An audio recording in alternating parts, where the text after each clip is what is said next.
East Bahamas. Look for fair and mild conditions with a passing shower tonight. Small craft should exercise caution. Winds are east to southeast at 10 knots or less in the northwest islands, and northeast at 15 to 20 knots in the central and southeast Bahamas. Seas will be 1 to 3 feet, building up to 6 feet along easterly shores in the northwest Bahamas, and 4 to 6 feet in the central and southeast Bahamas. Expect a high temperature of around 84 degrees Fahrenheit today. That is 29 Celsius. An overnight low of 68 Fahrenheit or 20 Celsius. The sun will rise this morning at 6:36 a.m. and will set this evening at 7:37 p.m. Moon will set this afternoon at 4:56 p.m. and will rise tomorrow morning at 5:23 a.m. Currently, we are at high tide. Low tide will be this afternoon at 12:25. Tide will be high again this evening at 6:36 p.m. and low again early tomorrow morning at 12:53 a.m. In our extended outlook as we move towards the weekend, the high pressure across the island will continue to weaken as it drifts towards the east, while a cold front is expected to enter the northwest islands late Thursday evening or early Friday morning. On Thursday, the weather partly to mostly sunny and warm with a passing shower, becoming partly cloudy to cloudy with widely scattered showers and isolated thunderstorms in the northwest Bahamas by evening.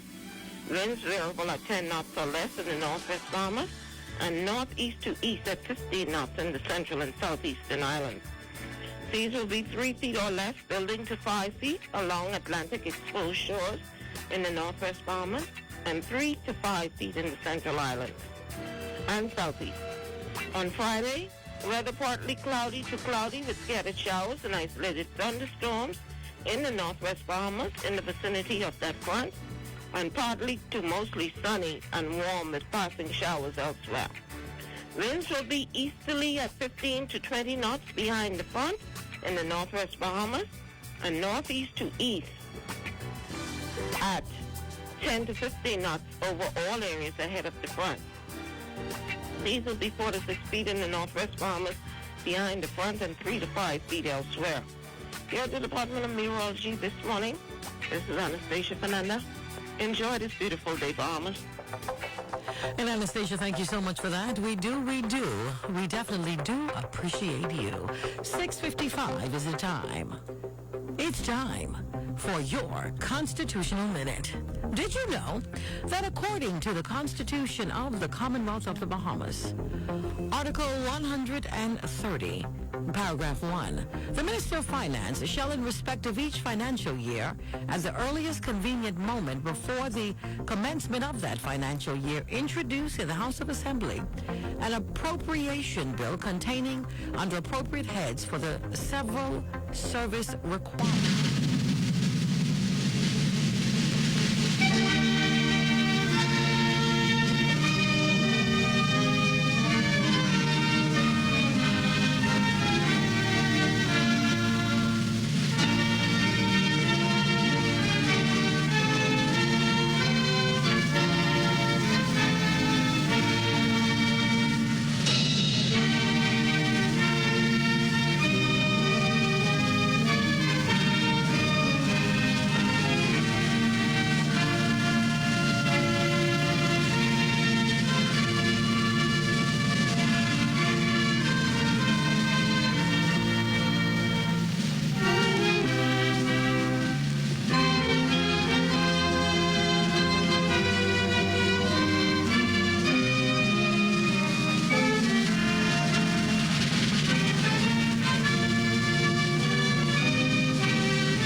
This is the ZNS Network, providing radio and high-definition television services for the entire Bahamas. ZNS Network is operated by the Broadcasting Corporation of the Bahamas.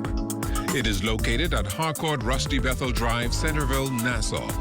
Our programming is designed to inform, educate, and entertain. We invite you to join us. The following is a preamble of the Constitution of the Commonwealth of the Bahamas. Whereas 481 years ago, the rediscovery of this family of islands, rocks and keys, heralded the rebirth of the New World. And whereas the people of this family of islands, recognizing that the preservation of their freedom will be guaranteed by a national commitment to self-discipline, industry, loyalty, unity, and an abiding respect for Christian values and the rule of law. Now, know we therefore, we the inheritors of and successors to this family of islands, recognizing the supremacy of God and believing in the fundamental rights and freedoms of the individual, do hereby proclaim in solemn praise the establishment of a free and democratic sovereign nation, founded on spiritual values, and in which no man, woman, or child shall ever be slave or bondsman to anyone, or their labor exploited, or their lives frustrated by deprivation, and do hereby provide by these articles for the indivisible unity and creation under God of the Commonwealth of the Bahamas.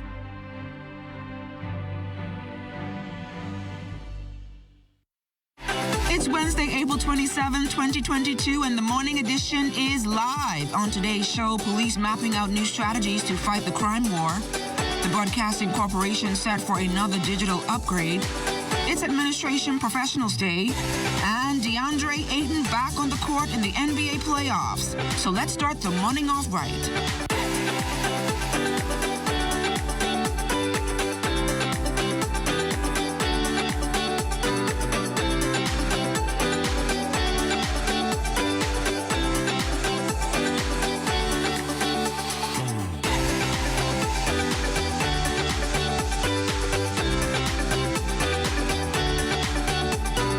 Edition is brought to you by We Buy, You Sell Company, your leading hurricane impact windows, doors, and tile specialist. Every new day is an opportunity for success. Good morning, everyone, and welcome to the morning edition. I'm LaDawn Davis. Good morning, everybody. I'm looking forward to today because today is going to be the best day ever in the history of my life, and I don't know why. They say if you say it, you proclaim it, it'll happen. So, are you going to tell the viewers the secret? I'm going to wait until everybody keeps asking what is the secret we want to tell. Oh, boy. No, LaDawn and I are not leaving. No, LaDawn and I are not expecting. No, definitely not. Definitely not. So Friday we go, because I keep going on, people asking me, what is this you want to tell us? What is this you want to tell us? But I was going to put it on your plate for the day, but I'm going to wait until Friday. Or Thursday. Thursday and Friday. Yeah, Thursday and Friday. We're going to wait and see. But we're in for another great show today. We see that we are going to talk about the digital upgrade our Broadcasting Corporation is going to get. We're also going to talk about these Bamsi pop-up market. Have you started your backyard farming as yet? No, you told me from last year during the COVID that you would have started it. I planted some pumpkin and cucumber, but when I came back from Exuma, they were fried. They were cuckoo. Yeah, they fried. I mean, I see like on the pumpkin, there's some yellow flowers, so I'm thinking that's pumpkins coming, but because they haven't been watered for a few days, they... We have had plenty of rain, so any farm out there willing to help you down with some seeds and stuff to finish up a backyard farming, you are willing to. Well, now let's take it out to the streets where Anthony Smith is standing by with your Wednesday morning traffic.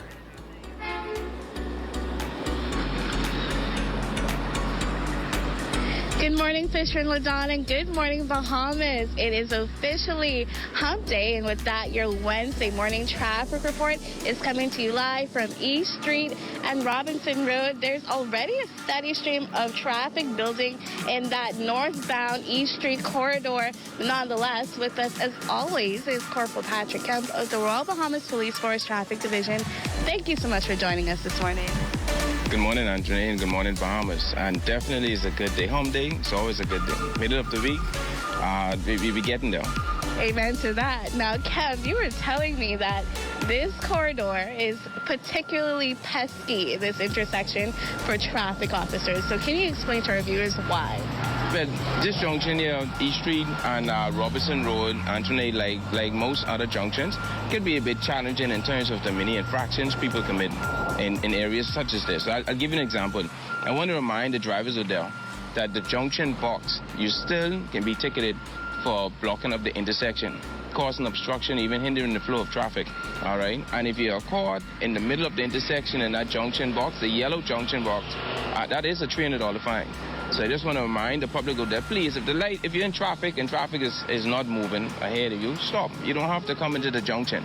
And then when you're trapped because the other vehicles that want to go in a rightful direction cannot move, and you want to have road rage with the persons in front of you, but you're blocking the intersection. All right, so I want to remind the drivers out there to please do not block the intersection.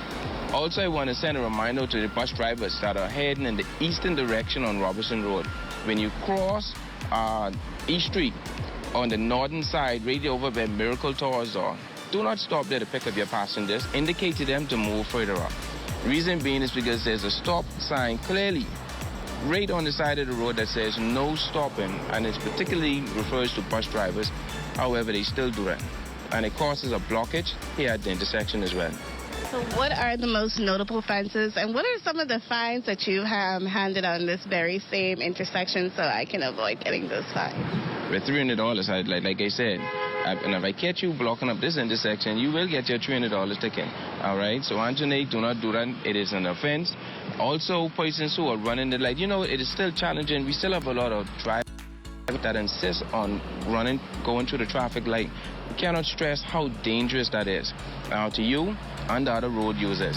And that too carries a fine of $250, but it goes further than that, Anthony. You wanna preserve your life and the life of somebody else, so please do not run the traffic light. Alrighty, well, you've heard those tips and tricks here this morning. Don't run the traffic light. Do not block up the intersection. And according to Corporal Camp, for those buses, don't stop there. That's all the time we have for now. We're going to toss it back to you in studio, Fisher and Ladon. Well, thanks, love. We are waking up to 72 degrees, sunny winds east at 5 miles per hour, humidity 77%. Now, high pressure continue to control the weather across the Bahamas. All areas weather partly to mostly sunny and warm with a passing shower winds. Breezy in the central and southeast Bahamas. Your daytime high temperature today, 84 degrees Fahrenheit, overnight low of 68. Now, as we look ahead to Thursday and Friday, cloudy with a few scattered showers across the northwest Bahamas to partly sunny and warm across the central Bahamas with a spotty shower or two possible. Fair at night with a brief shower or two possible on Thursday, 81 in the day, 71 at night. And then on Friday, you can see those rain clouds out there, scattered showers mainly across the northwest and central Bahamas during the day. Breeze with a passing shower or two possible at night, 80 in the day, 71 at night. Increasing violence, leaving authorities with no choice but to turn up the heat on offenders. Acting Commissioner of Police Clayton Fernando encouraged Bahamians to play a greater role in the continued war on crime. Let's try to be vigilant as you move about. As you're coming home, call somebody ahead that they could be up and to ensure that you're home safe. Try not to go to the ATM machines late at night. Some people will pull up to the ATM machine, leave their vehicles running, and enter and hoping to move back quickly to their vehicle. And when they return, vehicle gone, or they are held right there. National Security Minister, the Honorable Wayne Monroe, is making it clear that the government will not tolerate criminals who target tourists. His comments follow the U.S. Embassy advising its citizens to be careful when visiting the capital in light of 4 armed robberies reported in the last month. Any crime is considered an adverse action. Tourism, which is the life of this country. Anybody who decides to have that type of behavior is not our friend. So we're encouraging anybody who knows of anybody who has that intent, who's done that, to make a report to the police.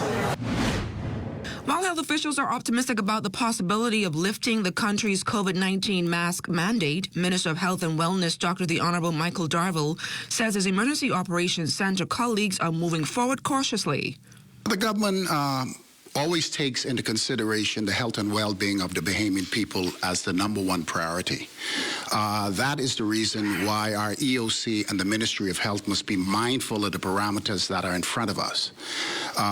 We have to balance And those decisions will be made at the cabinet level. But I can tell you, this administration understands the importance of us protecting lives and keeping people out of hospital. Normal patient visitation has resumed at the Princess Margaret Hospital. Visitation is now open for patients of all ages. Hospital officials say 2 visitors are permitted at the patient's bedside, no longer than 15 minutes. But the limited visitors list for ICU and NICU will continue as normal and is limited to immediate family only. The Church Commercial Farming Group getting a nearly $400,000 boost courtesy of the Agricultural Development Organization and the United States-based Foundation Solutions AE. Each organization donated $197,000. We want to do 10 community farms. We want to purchase at least 5,000 backyard farm, parcels to begin with.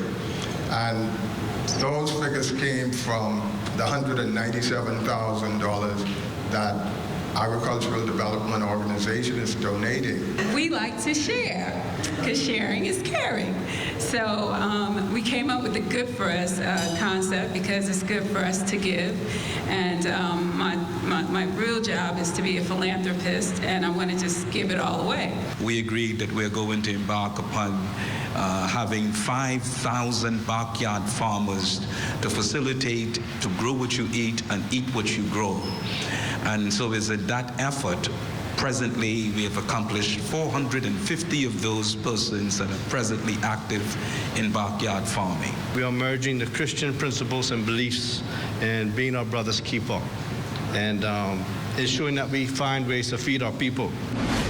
Junkanoo and the Family Islands will soon get a new look. Officials at the Ministry of Youth, Sports and Culture, along with the National Junkanoo Committee, are spearheading a workshop to assist Junkanooers develop their skills. Personnel from the Ministry of Youth, Sports and Culture and the National Junkanoo Committee will commence travel to the various family islands to conduct Junkanoo workshops to assist in the skills development and Junkanoo craft as early as this week. NJC Chairman, Mr. Andrew Pinder, along with the Deputy Chair co-host, Mrs. Kishlane Smith and Dr. Dwight Marshall, will assist the Junkanoo communities on the family islands by carrying an elite team of Junkanoo artists to demonstrate different forms of the craft and provide skills assistance in regards to the development of Junkanoo in the family of islands. You can't go Long Island and you see one set of Junkanoo costumes and you come Nassau and you see another. I think you should go on all islands and see the same quality. We all Bahamians. I mean, what separates us? Just that we practice more in Nassau than them. If you give them the skill set, trust me, you'll be calling them to pay some of our costumes.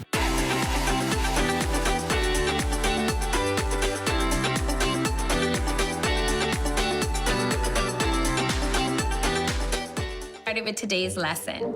Bobby, can you tell me the national bird of the Bahamas? Miss J, we can't hear Bobby because he's fooling around with the other guys. All right now, y'all settle down. That's okay, Bobby. I'll have a talk with your mom. It's time to transform the way you learn. Transform the way you learn and improve your in-home Wi-Fi coverage with Eero. For hurricane season, we got impact windows and doors. For protection, just come to our store. Plus we got tiles to pretty up your walls and your floors. We'll help you brighten up for that big bad storm. Porcelain tiles, blank tiles, mosaic tiles, a variety of styles. Before teens get right, they gotta be rough. That's why we got the best deals in the whole Bahamas. Hey, hey. The issue of deforestation is something the Ministry of Environment and Natural Resources has prioritized since working with several government agencies to stop its impact on Crown land. Here's Carla Palmer. In spite of a cease and desist order issued a month ago, officials at the Department of Environment and Natural Resources continue to be hard-pressed in stopping the illegal deforestation of Crown land on Carmichael Road. The activities are still ongoing. the problem is being met with a multi-agency response, inclusive of national security and the Attorney General's office.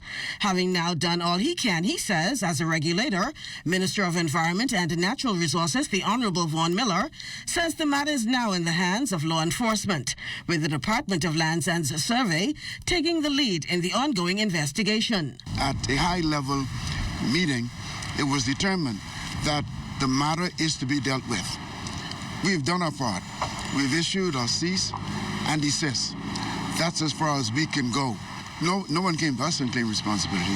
As such, officials are taking aim at contractors working on site. Acting officer in charge of environmental protection and planning is Aaron Apaifram. Contractors who are doing the clearing, the heavy equipment owners, because we didn't have quote unquote landowners or developers in this case. So we had to issue to the contractors and the construction crew, let them know the risk that they faced, that they kept on acting without the required legal approvals. Arna says so far, 6 contractors have been cited. On 1 or 2 sites, they actually met heavy equipment operators trying to get off the site. They got names and visual licenses for heavy equipment because they had to be registered. Some people refuse to give names, but heavy equipment is licensed and registered, and they have serial numbers in place, so we were able to obtain that information. Back in February, officer in charge of the forestry unit, Danielle Hannick, says some 25 acres of forest was destroyed. Since then, now we're at the end of April, there has been more clearings done. So we are working with Lands and Surveys to do an updated assessment for the Attorney General's office for that full acreage. That is in progress. Whoever is either using public pumps or has private wells will then start to see the effects in their wells, meaning less amount of water, less quality of water. Even the clarity of water will be affected over the long term if this continues to happen. In the interim, increased patrols by police is the immediate course of action. And Kentucky Fried Chicken is waiting for the chicken to cross the road. That according to a statement posted on social media. According to the fast food chain, chicken is in high demand and supply chain issues have caused temporary delays in getting certain portions of chicken to the store. KFC officials assure the whole chicken should land in stores pretty soon and customers will be waiting patiently. It's leg and wig. It is what it is. We got to do what we got to do. We like fast food, so we got to do what we got to do. Everything on the low supply now, coming from all over the world, so that's happening all around now. I get rib, breast, and thigh, the meaty part of the thigh part. I get that, and 3 big pieces.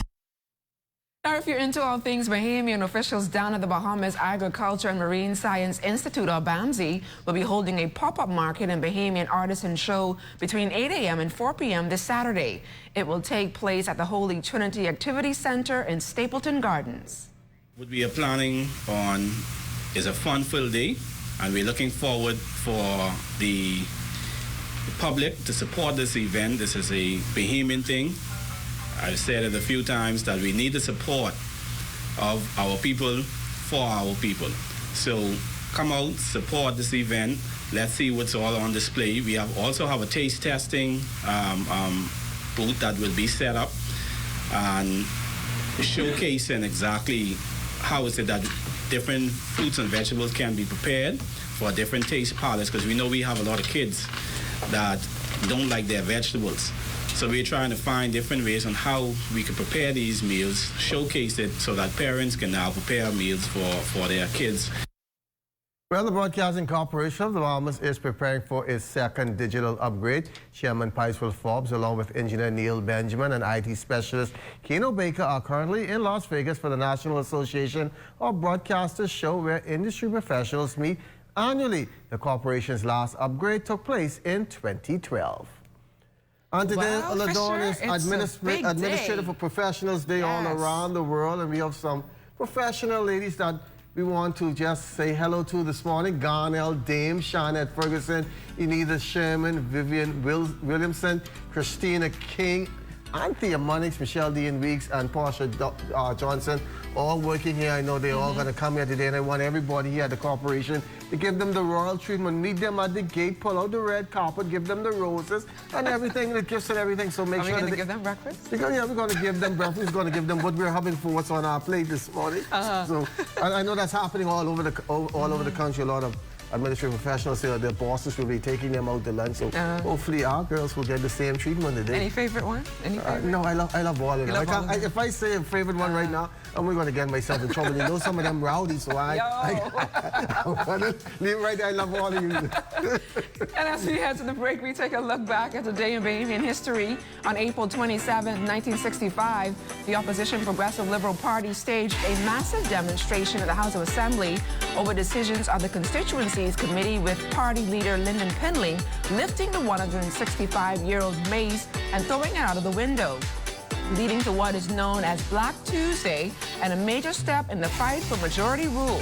Also on this day in 1967, Parliament approved resolution introducing daylight saving time.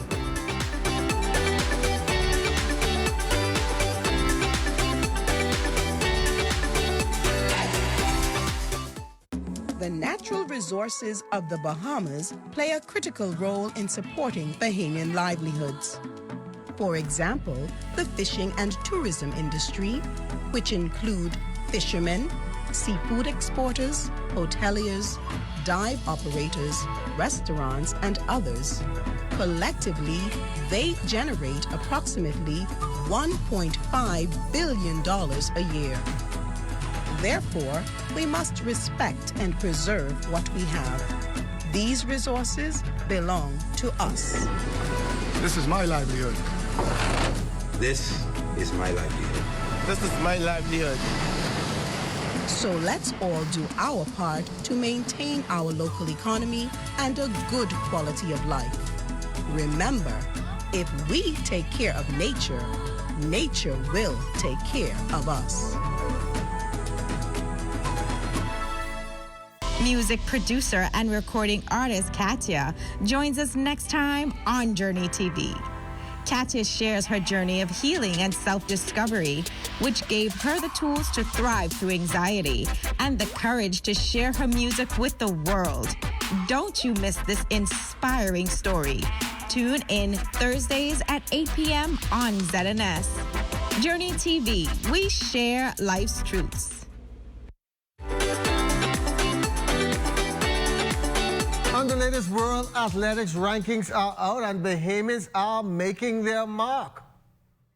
Highest world ranking of any Bahamian is Stephen Gardner. Speedy Stevie, 44.22 seconds in the 400 meters did last week. Is also 14th in the deuce with a time of 20.28 seconds. Shawnee Miller Uibo is pegged at number 2 in the 400 meters. Her time, 49.91 seconds. Laquan Nance soaring in the long jump, ranking at 3rd with a leap of 26 feet 11 3/4. Anthony Strawn ranked in 2 events, 8th in the 100 meters, under 11-second dipping of 10.99 seconds and 22.55 seconds, has her 40th in the 20 meters, both times did in Jamaica. And not to be outdone, Tania Gaither also ranked in 2 events. Her time of 22.45 seconds has her at 10th in the 20 meters and 11.11 seconds, 19th in the 100. There are 2 Bahamian men ranked in the top 20 of the 100 meters. Samson Colebrook at 6th in a time of 10.01 seconds, and Texas Tech's Terrence Jones, 10.09 seconds, has him at number 19. Tamara Myers has her name on the list in the triple jump at 14th with a leap of 44 feet 10 3/4. And our junior athletes also making a name for themselves, led by CRIFTA champion and record holder Keyshawn Strawn is the top junior thrower in the world with that heave of 262 feet 1 inch. And DeAndre Ayton and the Phoenix Suns now up 3 games to 2 on the New Orleans Pelicans in their first round NBA playoff series after a 112-97 win last night at home. DA with 19 points and 9 rebounds will hope to keep that momentum as the scene now shifts to the Big Easy, New Orleans, for Game 6 tomorrow. Here's what he had to say after the big win. Our defense made us put pressure on them dudes, and we was running tonight. I think, other than Game 1, we was really running. You know, we was really in that paint, and that's what got us the momentum, got the crowd in it, and you know, it made us make it feel like a normal game in a way. You know, just attacking the paint and getting paint touches. Having guys like that who could put pressure on the ball and you know just give our opponents a different look, and that's what Coach did. It felt good, you know, having two bigs out there and me popping. You know what I'm saying? Felt good not to roll a little bit, but you know, just giving different looks in the game and you know, rebounding as well, putting pressure in so we can close out possessions.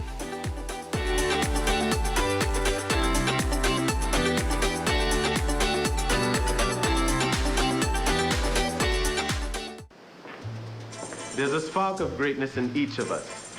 That spark is called personality. Individual gifts and talents provide the fuel to set that spark ablaze. Each child has the right to an education which values their personality and nurtures their talents, while teaching them to be respectful to their parents and their cultures.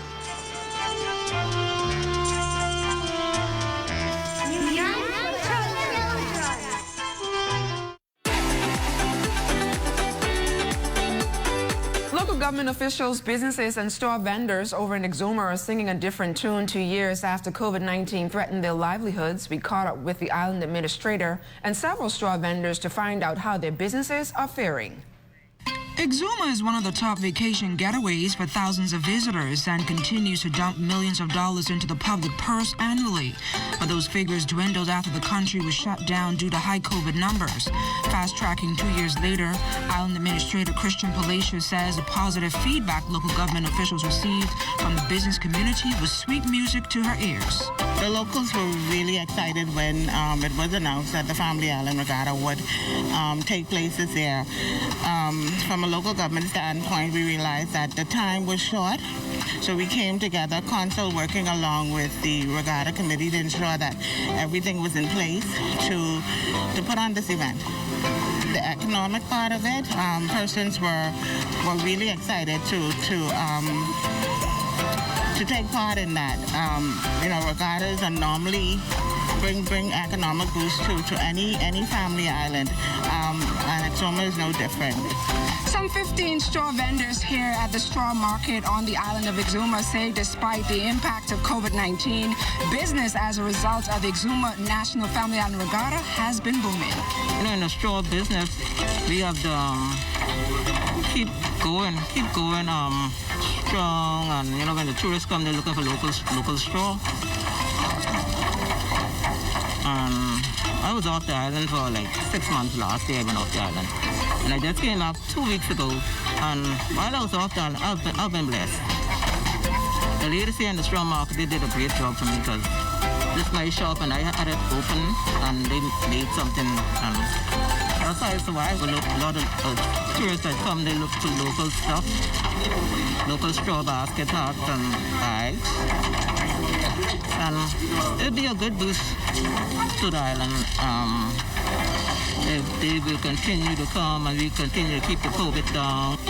We were closed for about 9 months, and I depended on the government subvention. But after we came back in November, things were very good for us. And for that, we are very grateful. Are there any challenges for you being in the straw market? None whatsoever. Love it here. Been working for myself for more than 20 years, and I love it. Wouldn't change it for nothing in the world. With several infrastructural upgrades, new flight routes, and other investment opportunities set to come on stream pretty soon, it's safe to say that the island of Exuma is getting back to normal economically. Now, even though hundreds of miles away, historians have constantly marked the unique ties the Bahamas shares with distant relative. This morning, Anthony Smith tells us more about the Gullah Geechee connection. It's an incredible link through a shared history, culture, and language. Gullah Geechee people and Bahamian people actually are relatives, not only figuratively, but literally relatives in a way. Those ties stretching back as far as the 18th century. Though lost through time and distance, commonalities between Bahamians and the Southern Carolina Gullah Geechee people remain apparent in present day. There were loyalists that left the United States and went to the Caribbean and brought with them their enslaved charge. And those people from the Caribbean were also from time to time brought to the same area of the Low Countries. So there's this transference of peoples coming back and forth between the areas, and wherever you go, you've heard the phrase, wherever you go, there you are. They brought with their language and their customs with them, their accent, their syntax, the way that they had been responding to the circumstances. Son Michaud is a Gullah language instructor at Harvard University. His work explores that of Afro-Caribbean Creoles, including the Bahamian dialect. It's in this field where similarities intersect. Some of the unique expressions and idioms used fondly by Bahamians for generations, also local colloquial terms for those on the Carolina coast. It's when you get down to like local, so really regional terms that you hardly hear anywhere else, that you then begin to wonder, okay, now hold on now. How they got the same word we got over here, and many of these times people never met. And the parallels don't end there. They extend into storytelling and folklore. The stunning similarities, a critical point in the story of who we are, where we've been, and how far we've come.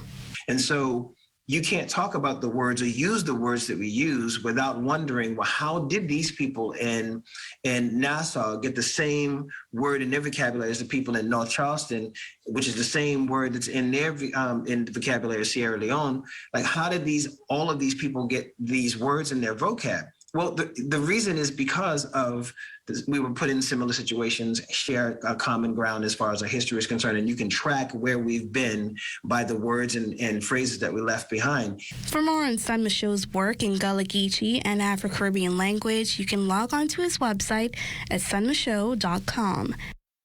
Richard, did you see the African Queen? African Queen, yeah. If you didn't look good, you probably would have missed it. But be sure to stay tuned into the ZS Network for news as it happens.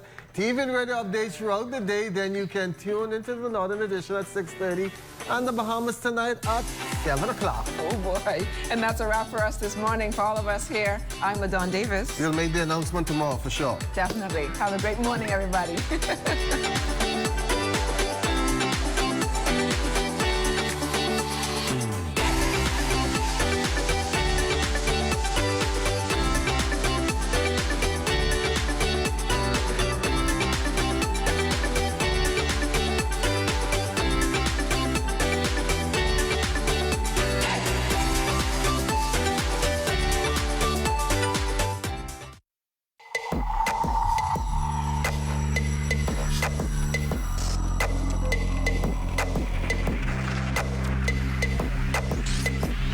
You're watching the ZNS Network, the People's Station.